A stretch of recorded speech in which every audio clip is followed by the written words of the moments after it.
Hello दोस्तों बहुत पहले मैंने एक वीडियो बनाई थी गैलेक्सी कार्ड के ऊपर। और उसमें आपको इसके बारे में बताया था, इसके फ़ायदे और नुकसान के बारे में। गैलेक्सी कार्ड में आपको एक वर्चुअल कार्ड भी मिलता है जिसको कि आप ऑनलाइन यूज़ कर सकते हैं। इसमें हमें जो कार्ड मिलता है वो रुपए से पावर्ड होता है। तो जैसे आप इसको ऐसे करेंगे स्क्रॉल तो ये आपको कार्ड दिख जाएगा। इसकी जो एक सबसे बड़ा लोगों को डिसएडवांटेज लगता है इस गैलेक्सी कार्ड का, वो ये लगता है कि ये हमारा जो बिल है उसको टाइमली अपडेट नहीं करते। और कई बार तो ये भी देखा जाता है कि हमने सारे ड्यूज़ क्लियर कर दिए होते हैं लेकिन फिर भी हमारे जो अकाउंट है उसमें ये जो पेंडिंग ड्यूज़ है वो दिखाता है। सेम ऐसा मेरे साथ भी हुआ था। मेरे साथ क्या हुआ था, जैसे मेरी 1000 की लिमिट है। 1000 की लिमिट में एक बार मैंने इसको यूज़ किया था 1000 की लिमिट को। और यूज़ करने के बाद जब मेरा बिल जनरेट हुआ तो मैंने इसको बिल को पे कर दिया। बिल्कुल पे करने के बाद जो 81 रुपीज़ थे मेरे, जो वो दिखा रहे थे कि आपके ये ड्यूज़ पेंडिंग है, जबकि मैंने पूरा बिल इसका पे कर दिया था। तो मैंने क्या किया था इसको कि जैसे मैंने इसके बारे में इसके रिगार्डिंग एक कंप्लेंट रजिस्टर करवाई।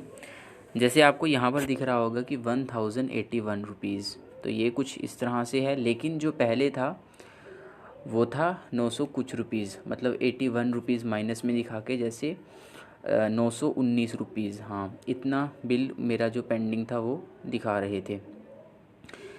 तो 919 के बाद 81 रुपये इसमें दिखा रहे थे कि आपके पेंडिंग ड्यूज़ हैं। इसके बाद मैंने गैलेक्सी कार्ड को कंप्लेंट की। कंप्लेंट कैसे की उसी के बारे में मैं आपको इस वीडियो में बता।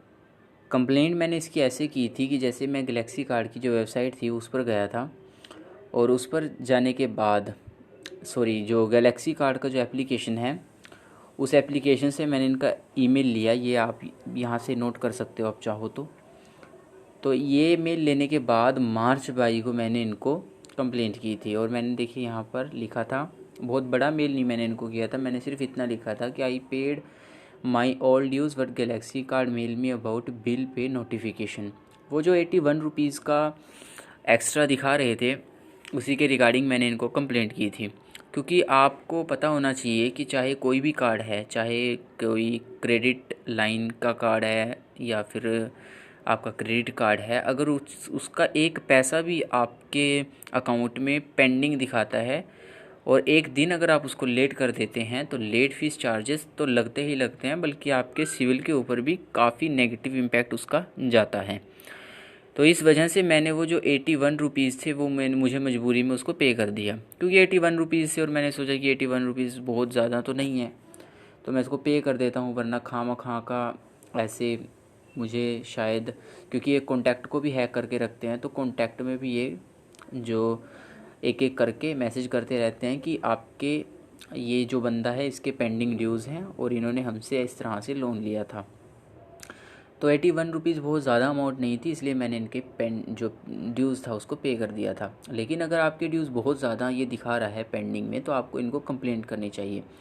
सबसे गंदी बात जो मुझे इनकी लगी कि देखिए मार्च 22 को मैंने इनको कंप्लेंट की थी और इनका मेल आज मेरे पास आता है। आज है 13 मई, मार्च अप्रैल मई, मतलब 2 महीने के करीब बाद इनका मेल मुझे आता है। और मेल आने के बाद हम जो मेल में मुझे इनका रिप्लाई आता है कि we can see that you payment has been updated, in case you have any query you can always reach out. तो इन्होंने कहा कि मेरी पेमेंट को अपडेट कर दिया गया है और अपडेट करने के बाद जो 81 रुपीज़ मुझे दिखा रहा था वो मुझे यहाँ पर इस तरह से दिखाना स्टार्ट कर देता है। तो इस तरह से मेरी प्रॉब्लम का सलूशन मुझे मिल गया था। तो आपको भी अगर आपकी प्रॉब्लम का सलूशन लेना है गैलेक्सी कार्ड से रिगार्डिंग तो आप इनको मेल करना ही पड़ेगा। मेल कीजिए इनको और कहिए अपनी पूरी बात इनको। और अगर ये आपके कॉन्टैक्ट पर ऐसा कोई जो मैसेज भेजते भी हैं, क्योंकि यहाँ तो मेरी लिमिट काफ़ी कम है इसलिए मैंने एडजस्ट कर लिया 81 रुपीज़, लेकिन अगर किसी की लिमिट बहुत ज़्यादा है और वो इसके पेंडिंग ड्यूज़ नहीं पे कर पा रहा है तो आप इनको कंप्लेंट कीजिए। और आरबीआई में भी आप इनकी कंप्लेंट कर सकते हैं। लेकिन मैंने देखा है कि पहले के मुकाबले इन्होंने अपनी सर्विसेज में काफ़ी सुधार किया है। अभी तो मैंने मार्च 22 को इनको कंप्लेंट की थी, अब जाके इनका जो रिप्लाई है वो आया है।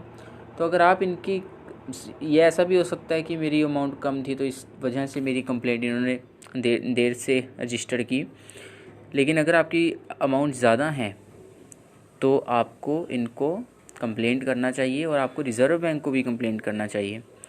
दूसरी बात ये है कि आप इस कार्ड को यूज़ मत कीजिए जब तक कि आप इसमें सिक्योर फील नहीं करते।